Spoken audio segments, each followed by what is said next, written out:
प्रणाम, मैं हूं चंदन झा और आप देख रहे हैं प्रत्यंचा।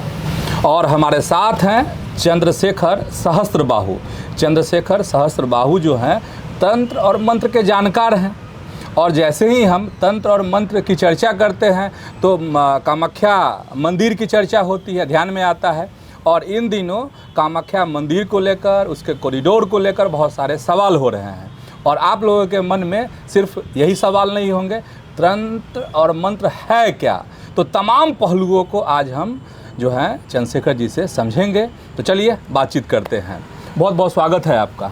धन्यवाद चंदन जी कि आपने तंत्र की इस विशेष एपिसोड में मुझे बुलाया और जानकारियाँ शेयर करने के लिए मुझे यह प्रत्यंचा जैसा मंच दिया। आपका बहुत बहुत धन्यवाद।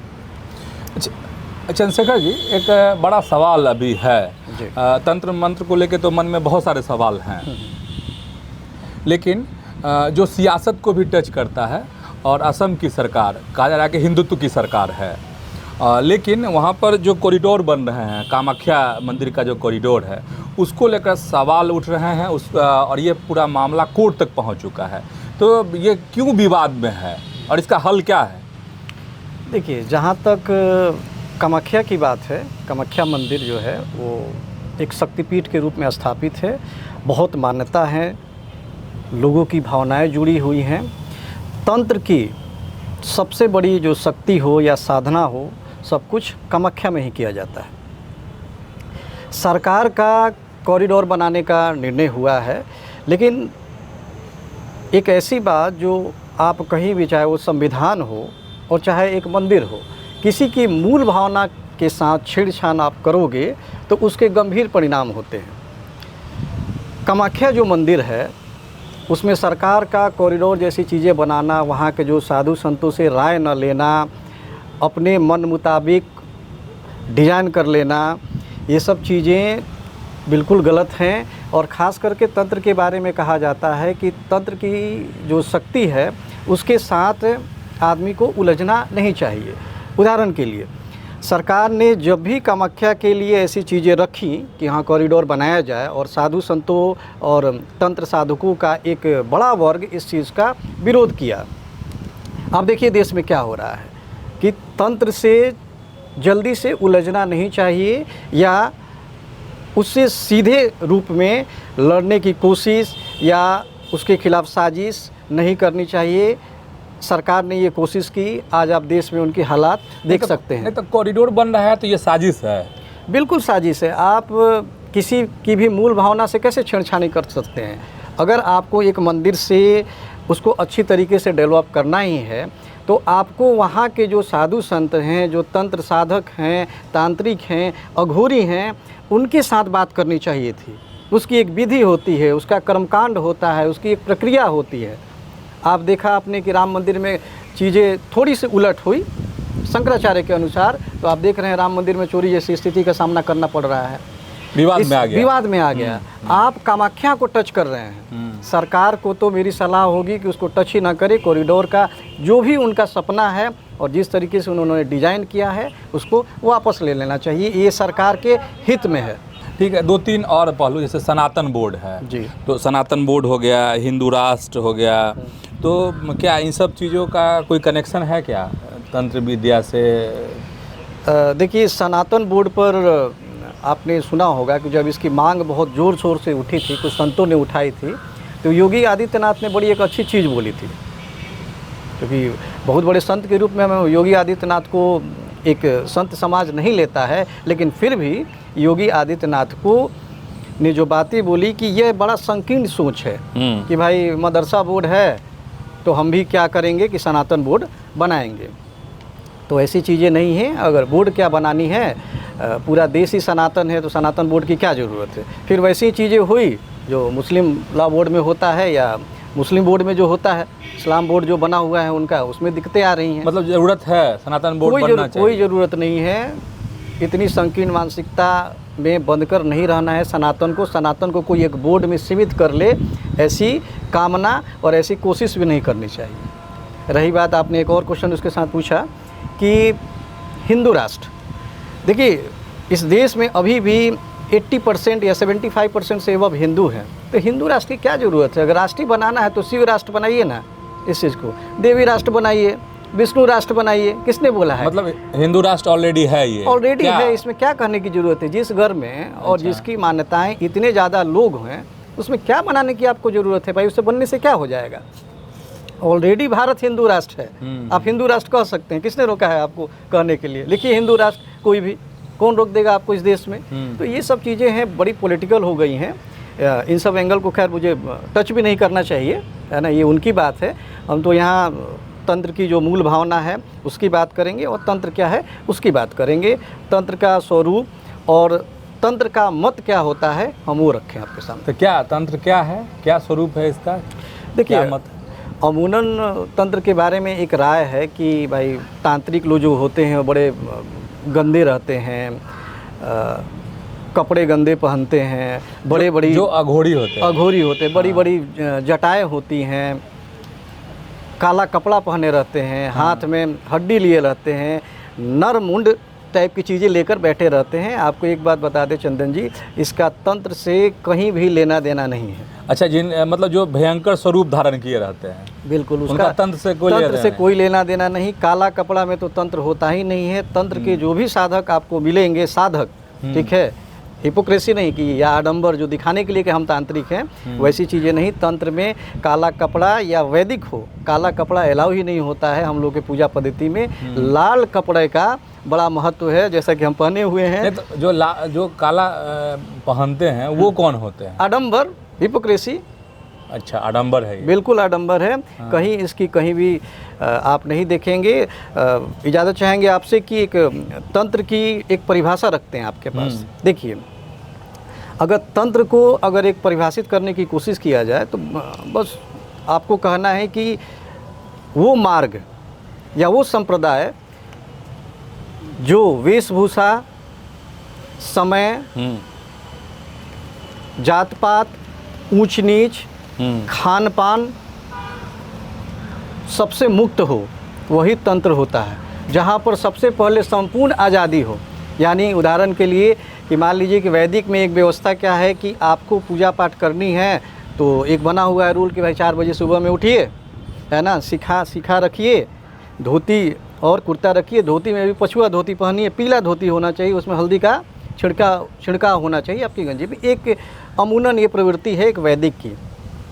आज कलयुग में ये संभव नहीं है, कहीं से भी कोई वैदिक हो ही नहीं सकता है। जो आदमी हो वो तंत्र की ही होगा। तंत्र में व्यवस्था है, आप तंत्र शुद्ध अशुद्ध को नहीं मानता है। तंत्र में आप नहा कर भी पूजा कर सकते हैं, तंत्र में आप बिना नहाए पूजा कर सकते हैं। तंत्र की पूजा आप ट्रेन में भी कर सकते हैं, तंत्र की पूजा आप आसन पर भी कर सकते हैं। कोई बंधन नहीं, कोई बंधन नहीं, पूरा मुक्त रहे, इसी को तंत्र बोलते हैं। हमारे बहुत सारे किताब आप ले लीजिए, जो पुस्तकें हैं तंत्र की, महानिर्वाण तंत्र आप पढ़ लीजिए। तंत्र किसी भी चीज़ का विरोध नहीं करता है, तंत्र बिल्कुल मुक्त है। अच्छा, और जो वशीकरण है, सम्मोहन है, ये सब क्या सब तंत्र में ही आते हैं या अलग है ये विधा? देखिए, ये आप ज़्यादातर देखेंगे टीवी चैनलों में या अखबारों में कि वशीकरण हो गया, आपका उच्चाटन हो गया, मारन हो गया, सम्मोहन हो गया, ये तंत्र की वस्तुएं हैं। कुछ लोग कहते हैं कि तंत्र में हम आप उसको सम्मोहित कर देंगे, उसका यह काम करा देंगे, उसको मार देंगे। तो मतलब ये संभव है, ऐसा नहीं, होता है? ये भी तंत्र का सब्जेक्ट नहीं है। और एक चीज़ और भी आपको इसमें हम दावा कर रहे हैं, एक प्रूफ दे रहे हैं आपको, ये तंत्र ही नहीं, ये वैदिक का भी है ही नहीं चीज़। यानी हमारी जो सनातन परंपरा है, ठीक है, या तंत्र की परंपरा है, उसमें वैदिक भी परंपरा है। ये जो परंपराएं हैं सम्मोहन के उच्चाटन की, ये सब्जेक्ट ही नहीं है।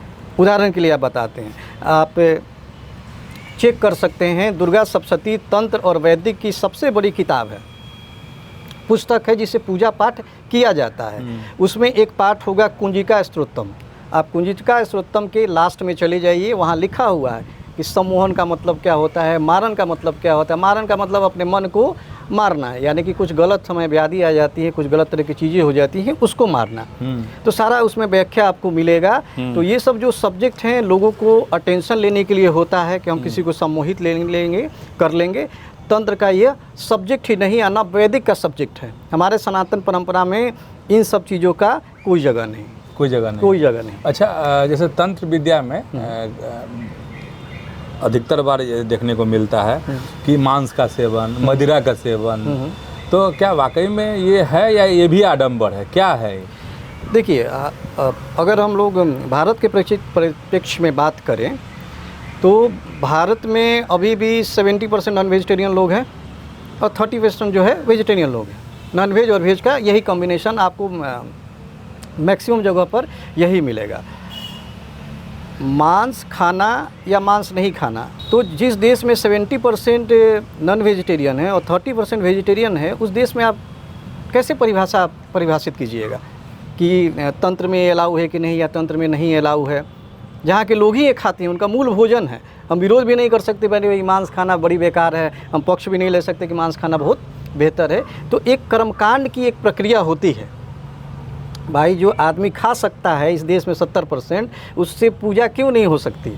हमारे सनातन में ही कहा गया है ना कि हर चीज़ में ईश्वर है, तो हर चीज़ में ईश्वर है। एक सब्जेक्ट हो सकता है वो बातचीत करने के लिए, अच्छा है बुरा है, तो अच्छा है या बुरा है इसमें हम कह नहीं सकते। हमारा जो मार्ग है तंत्र का या कौलाचार्य का मार्ग है, वो इस बात का भी समर्थन करता है कि आप मांस खाते हैं फिर भी आप तंत्र मार्ग में हैं, आप मांस नहीं खाते हैं तब भी आप तंत्र मार्ग में हैं। दोनों परिस्थितियों में आपकी भौगोलिक परिस्थितियाँ जैसी हैं वैसा आप निर्णय लें। अच्छा, कई बार इस तरह के बहुत सारे वीडियो वायरल होते हैं या समाज में जिस पर चर्चा होती है कि अच्छा हिंदू हो तो गायत्री मंत्र पढ़ो, नहीं तो इसको कैसे देखते हो? देखिए, एक मैंने वीडियोस देखा था, काफ़ी दिन पहले की बात है, कि एक आदमी जा रहा था, कुछ लोग उसको घेर लिए और उन्होंने बोला कि भाई गायत्री मंत्र पढ़ो, तो वो नहीं पढ़ पाया। उसको लोगों ने पकड़ के पीटा कि तुम गायत्री मंत्र नहीं जानते हो तो तुम हिंदू नहीं हो। सेम घटना एक दिन हुई कि कोई आदमी मतलब चिकन वगैरह ले जा रहा था सावन में, उसको पकड़ के लोगों ने पीटा कि भाई चिकन तुम ये क्यों ले जा रहे हो, क्या ऐसी व्यवस्था है कि तुम गलत आदमी हो? तो बोले गायत्री मंत्र पर आते हैं। देखिए, गायत्री तंत्र में जो भी आपको तांत्रिक और अघोरी मिलेंगे, ठीक है, वो लोग वैदिक पूजा में गायत्री मंत्र का कभी भी मंत्र नहीं बोलेंगे। आप कुछ भी कर लीजिए। और इस देश में कितने तांत्रिक हैं आप समझ सकते हैं, कितने अघोरी हैं, कितने नागा हैं, वो जल्दी से गायत्री मंत्र नहीं बोलेंगे। क्यों? क्योंकि वो तंत्र से रिलेटेड हैं। वो वैदिक की चीज़ें कैसे कर सकती है? जब वैदिक पूजा तंत्र की चीज़ें नहीं कर सकती है तो तंत्र वैदिक की चीज़ें क्यों अपना? तो फिर ऐसे लोगों की पहचान कैसे होगी? ये गलत है। आप किसी से ये नहीं पूछ सकते। मान लीजिए कि कोई आम आदमी है, उसको गायत्री मंत्र नहीं पता है, तो उसको ऐसा थोड़ी वो हिंदू नहीं है। ऐसा क्या मैंडेटरी है? ऐसा कहाँ लिखा हुआ है किसी ग्रंथ में कि जो गायत्री मंत्र पढ़ेगा वही हिंदू होगा? नहीं तो फिर तांत्रिक ही है या अघोरी है तो उसकी पहचान कैसे होगी? देखिए, मैंने बताया ना आपको कि अब बात हो रही है अभी जेन जी की और अल्फ़ा की, ठीक है। जेन जी अल्फ़ा से हम आपको कंपैरिजन करते हैं। जेन जी और अल्फ़ा का क्या काम है कि वो कभी भी उठेंगे, सोकर उठेंगे, रात में उनके पढ़ाई का टाइम कोई फिक्स नहीं, वो अपने हिसाब से चीज़ें करते हैं, सब कुछ अपने हिसाब से। बिल्कुल, सब तांत्रिक हो गए, सब तंत्र के कहे जाएंगे। अच्छा। जिसमें पूर्णतः आज़ादी हो, जो क्रिया करने में पूर्णतः आज़ादी हो, वो तंत्र का पाठ हुआ। वैदिक का तो हुआ ही नहीं। वैदिक तो वैसे ही नहीं हुए हूँ भाई, टाइम से उठते नहीं है। तो जितने जैन जी हो, अल्फा हो, और जितने लोग हैं भारतवर्ष के, सब तांत्रिक। अरे वाह, मेरे ख्याल से। जिसमें पूर्णतः मान लीजिए कोई स्टूडेंट है जो बोलता है हम सुबह 10 बजे जगते हैं, 11 बजे से मुझे क्लास रहता है, तो भाई वैदिक में तो ये पॉसिबल नहीं हो, बोलेंगे 4 बजे सुबह में उठिए। तंत्र क्या बोलता है? नहीं भाई 10 बजे उठो, 10 बजे उठो और खाना पीना खा लो, मन है तो उसके बाद ही पूजा कर दो, वो पूजा में गिनी जाएगी। ठीक है, कोई जोर जबरदस्ती नहीं कि ये मंत्र कीजिए। आप कोई भी पूजा कीजिए, लेकिन चूँकि भारत में परंपरा है तो पूजिए, नहीं है तो अपने माँ बाप की पूजा कीजिए, तभी आप तांत्रिक हुए। वैदिक कहाँ से हो गए? अब कहेंगे नहीं शिव जी का ही पूजा करना है, महाकाली का पूजा करना है, विष्णु जी का पूजा करना है, गायत्री की पूजा करना है। इस कौन सा धर्म ग्रंथ ऐसा कह रहा है यही करना पड़ेगा? ये नहीं कह रहा है। संविधान तो अलग की बात है, संविधान से कभी हम बात ही नहीं कर रहे हैं। किसी भी धर्म ग्रंथों में ये लिखा नहीं है कि आपको ये करना है, आप कीजिए तब भी ठीक है, नहीं कीजिए तब भी ठीक है। कैसे बोलते हैं लोग, ये पूजा करता है तब भी हिंदू नहीं है, पूजा करता है तब भी हिंदू है। तो सेम चीज़ें तंत्र में भी है। आप पूजा करते हैं तब भी हिंदू नहीं है, मतलब हिंदू है, नहीं करते तब भी आप तंत्र के लोग हैं। और जिसका कोई रूटीन नहीं हो, जो अपने मुताबिक जिए, अपनी स्वतंत्रता के अधिकार से जिए, जिसमें स्त्री पुरुष का भेद ना हो। अब देखते हैं ना, कोई कहता है कि बायां हाथ जो होता है अशुद्ध होता है। अब बताइए, कहता है कि बायां हाथ जो होता है, वैदिक परंपरा में ये चलती आ रही कि बायां हाथ अशुद्ध, बायां हाथ कभी अशुद्ध हो सकता है। मैंने एक पूछ लिया एक ज्ञाता से कि भाई बायां हाथ क्यों अशुद्ध होता है, तो उन्होंने बोला कि ये जो है ना, ये स्त्रियों का हाथ होता है, इसीलिए अशुद्ध होता है। अब बताइए तो तंत्र इन चीज़ों का विरोध करता है कि नहीं, शुद्ध अशुद्ध जैसी कोई चीज़ें नहीं है। यहाँ तक कि शमशान भी है वो शुद्ध है, तवायब के जो कोठे हैं वो शुद्ध है, सब शुद्ध है। दुनिया में ऐसी कोई चीज़ें नहीं जो शुद्ध नहीं है। और तंत्र का ये दावा है कि कलयुग जो है, क्योंकि ज़्यादातर तांत्रिकों को कौलिक कहा जाता है, ठीक है, तो कलयुग जो है वो कौलिकों का ही है, किसी भी धर्म और संप्रदाय का नहीं हो सकता है। आप बौद्ध में जाइएगा तो वो छिलवाइए, फिर ये पूरा मुंडन कराइए। अच्छा, एक सवाल तंत्र को लेके कि जैसे तंत्र विद्या से बहुत लोग डरते हैं, सामान्य आदमी लोग के मन में ये होता है कि कुछ अगर गड़बड़ी हो गई तो कुछ अनिष्ट हो जाएगा उससे, तो लोग बहुत तो इसको डरने की ज़रूरत है क्या? थोड़ी सी भी डरने की ज़रूरत नहीं है। तंत्र के जो आविष्कारक हैं उनका नाम है शिव जी, आप कहीं से भी इसको पढ़ सकते हैं। तंत्र को इन्वेंशन ही किया है शिव जी ने। अच्छा, भगवान शिव ने? भगवान शिव ने तंत्र के जनक हैं। और तंत्र की देवी है महाकाली, मतलब स्त्री, दुर्गा कहिए, महाकाली करिए, उसमें तंत्र हम लोग इष्ट होते हैं। और हम लोग जो इसको गुरु समझते हैं वो शिव होते हैं, यानी तंत्र के जनक। तो इसमें डरने वाली कौन सी बात है? इसमें क्या किया गया, देखिए हुआ क्या कि सारे संप्रदाय, वैदिक ही नहीं, सारे संप्रदायों को ये डर हो गया कि कहीं ऐसा ना हो कि तंत्र का ऐसा इन्वायरमेंट बन जाए कि सारे लोग ही बोले नहीं कि हम सब तांत्रिक हैं, सब हम तंत्र विद्या में। इस डर से इन्होंने एक हिपोक्रेसी, एक आडंबर जनरेट किया कि तंत्र से डरने की बात है, तंत्र में ये हो जाता है, कुछ गड़बड़ी हो जाए तो अनिष्ट हो जाएगा, अनिष्ट हो जाएगा। ये डराने वाली बात है। तंत्र की कोई, ये मनगढ़ंत है, मनगढ़ंत है। आप तंत्र की कोई किताबें पढ़ लीजिए, इस ऐसी कोई चीजें नहीं है कि तंत्र से डरने वाली बात है। नहीं डरना है, रूटीन ही नहीं है कोई, आप जिस रूटीन में जिए वो तंत्र है। लेकिन इसके लिए कुछ क्या, कुछ जैसे मान लीजिए कोई हमारी मनोकामना है, तो हम कोई खास मंत्र का जप करना चाहिए, क्या करना चाहिए? देखिए खास, हम चलिए जैन जी और अल्फा की चर्चा हो रही थी, और जैन जी अगर कोई है, कोई मेडिकल की तैयारी करता है, कोई कमीशन की तैयारी करता है, तो उनको कोई, उन लोगों को कोई मंत्र आप बताएंगे कि हाँ ये मंत्र का जाप कीजिए, देखिए आप यूपीएससी पास कर जाइएगा, बड़े अधिकारी बन जाइएगा, आप डॉक्टर बन जाइएगा, कुछ ऐसा है क्या? देखिए अच्छा प्रश्न है। पहले तो जो भी हमारे देश के तथाकथित बड़े संत हैं, मंत्र को बड़ी आसानी से बोल देते हैं। बड़े बड़े नाम नहीं लेंगे हम आपको किसी का कि मूलतः कि ये आदमी है जो ऐसे मंत्र होता है। मंत्र आप बोल ही नहीं सकते, मन की चीज़ें होती हैं। जो गुरु भी किसी को मंत्र देता है तो कान में देता है या लिख कर देता है। तंत्र में परंपरा है कि वो लिख कर देता है, कागज में छुपा कर देता है। वैदिक में है कि कान में देना है? नहीं, वैदिक हो या तंत्र हो, अच्छा ठीक है, दोनों परंपराओं में विधियाँ हैं, लेकिन उसको छुपा कर देना है। यहाँ बड़े बड़े संत खुलेआम मंच से बोलते हैं ये जब कर लीजिए, ये जब कर लीजिए। यहाँ तक तो वैसे तांत्रिकों में कुछ ऐसा है क्या? बिल्कुल है। जैसे हमारे तंत्र के जनक हैं शिव जी, तो शिव जी की एक पुस्तक आती है, बड़ी पतली सी पुस्तक होगी, 8-10 पेज की होती है, पढ़ने में 10 मिनट लगेगा, मैक्सिमम 10 मिनट, शिव चालीसा, ठीक है।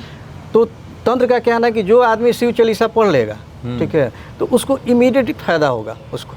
तो उसमें कुछ मंत्र भी हैं, कुछ पाठ भी है जो अवधी भाषा में लिखी गई है, बड़ी आसान सी चीज़ है, उसको आदमी पढ़े तुरंत से इफेक्ट आएगा उसका। क्योंकि तंत्र को जो जनक है उससे कनेक्ट करने की बात आ रही है यहाँ पर, तो उसको आदमी पढ़े। नहीं भी पढ़ रहे हैं तो उसके प्रति आस्था रखिए कि भाई तंत्र तो कोई ख़राब चीज़ नहीं है।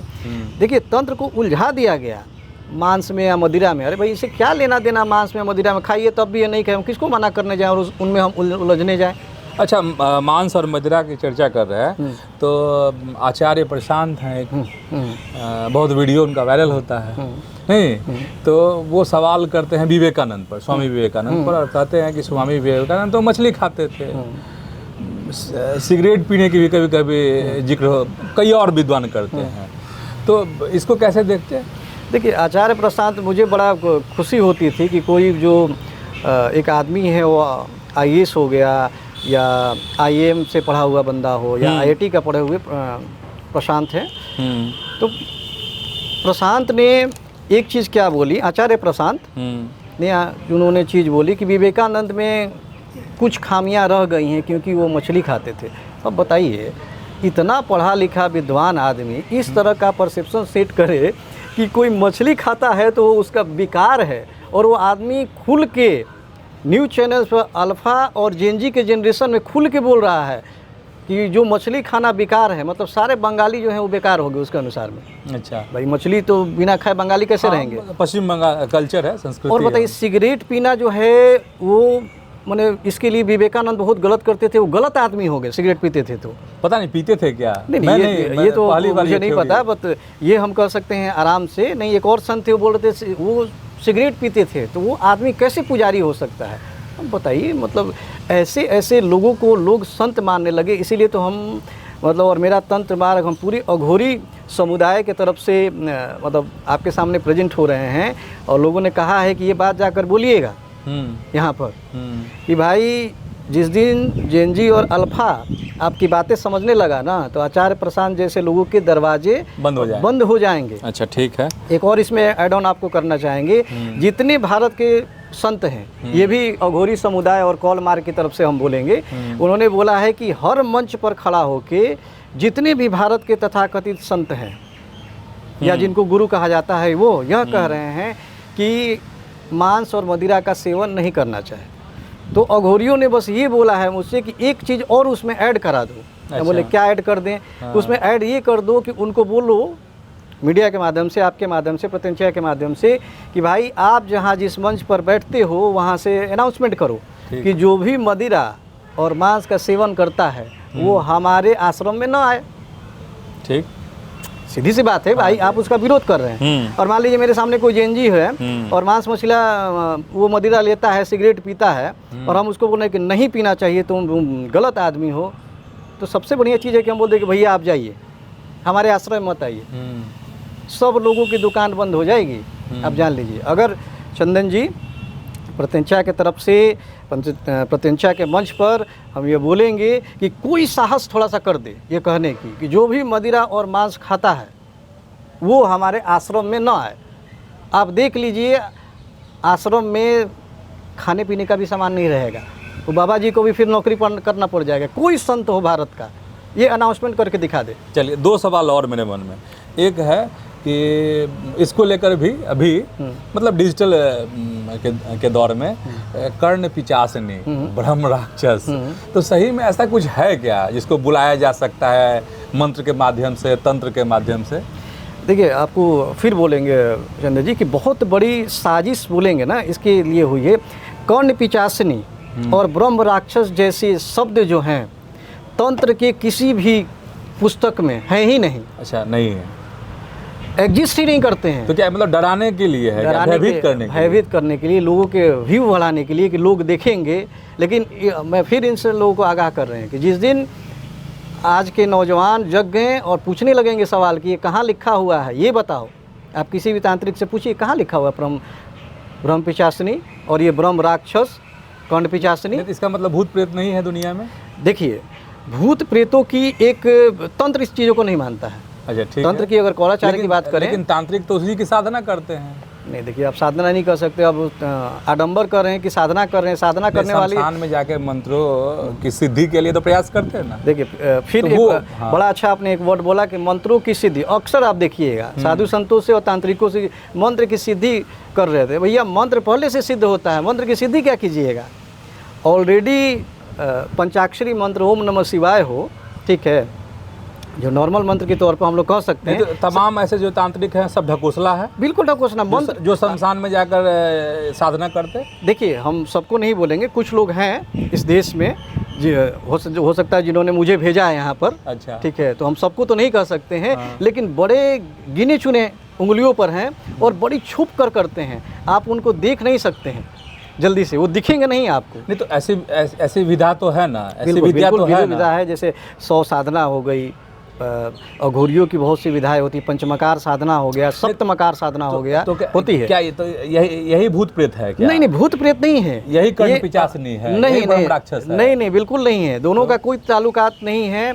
इसमें अपने आप को मजबूत करने के लिए, अपने को साधने के लिए साधना की जाती है कि हमारे अंदर में ईश्वर ऐसी कृपा करे कि हमको कुछ शक्तियाँ आ जाएं, हमारा मनोबल इतना मजबूत हो जाए कि हम किसी को, एक मजबूर आदमी को ठीक ठाक कर सकें। ये नहीं कि उसका भूत झाड़ दें, ऐसी चीज़ें नहीं हैं, तंत्र में नहीं है। तो भूत पकड़ता भी है, सही है? देखिए, भूत पकड़ता क्या है, साइकोलॉजी भी इन चीज़ों को मानता है। हाँ। ठीक है, तो हम साइकोलॉजी की बात करें, कुछ ऐसी चीज़ें होती हैं लेकिन उसकी परसेंटेज बड़ी कम होती है।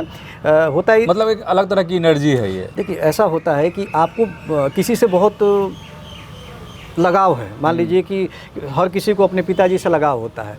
जब पिताजी उसको छोड़ के चले जाते हैं तो जिनको लगाव वो रह जाता है, तो होता क्या है कि अपने पिताजी की तरह वो ट्रीट करने लगता है। कभी कभी देखिएगा कि उसकी जैसे उनकी आवाज़ें निकलने लगी, उसके जैसा वो करने लग गया, व्यवहार करने लगा। लेकिन ये भूत प्रेत नहीं होता है। अपने पिता के प्रति या अपने परिवारजनों के प्रति उसकी इतनी तीव्र आस्था है, जो लोगों ने उसको एक बीमारी का नाम दे दिया। तथाकथित तांत्रिकों ने उसका फ़ायदा उठाया कि उसको भूत पकड़ लिया। कुछ भूत नहीं होता है, कुछ नहीं होता है। नहीं होता। अच्छा, चलिए आखिरी ये सवाल कि जो जैन जी और अल्फा के अभी देश में खूब चर्चा, और आपने भी जिक्र किया है जैन जी का और अल्फा का, ठीक है। तो जो तंत्र की दुनिया है, मंत्र की जो दुनिया है, तो उसको देखते हुए क्या कहेंगे जैन जी और अल्फा को, क्या करना चाहिए इनको? देखिए, जैन जी और अल्फा को पहले तो जैसा कि मैंने बताया कि तंत्र को बहुत विचित्र चीज़ और बड़ी भारी भरकम चीज़, बड़ी अजीबोगरीब नज़र से देखना बंद करना चाहिए, पढ़ना चाहिए। अगर वो लोग IAS IPS की तैयारी कर रहे हैं, बहुत सारे कंपटीशन की तैयारी कर रहे हैं, तो उनको तंत्र के बारे में भी कुछ पढ़ना चाहिए। और जब वो पढ़ेंगे तब वो रिसर्च में जाएंगे, तब उनको असली चीज़ पता चलेगी। तंत्र को पढ़ता ही नहीं है कोई, ना UPSC में कोई क्वेश्चन पूछा जाता है तंत्र से, न कहीं भी कुछ नहीं पूछा जाता है। मैंने कोई प्रश्न नहीं देखा है कि पूछे जाएं। लोगों को पढ़ना चाहिए। तंत्र बड़ी आसान चीज़ है।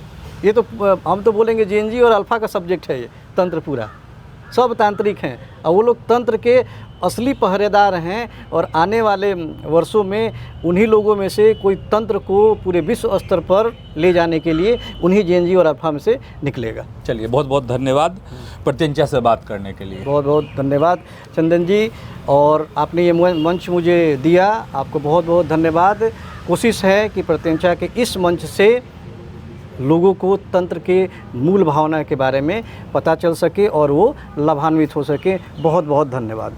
हमारे साथ थे चंद्रशेखर सहस्त्रबाहु, और कामाख्या जो मंदिर कॉरिडोर पर सवाल उठ रहे हैं उसको लेकर, साथ ही तंत्र और मंत्र की जो दुनिया है, उसके जो रहस्य हैं, उसको समझने की हम कोशिश कर रहे थे। तो आज के इस वीडियो में इतना ही। धन्यवाद, प्रणाम।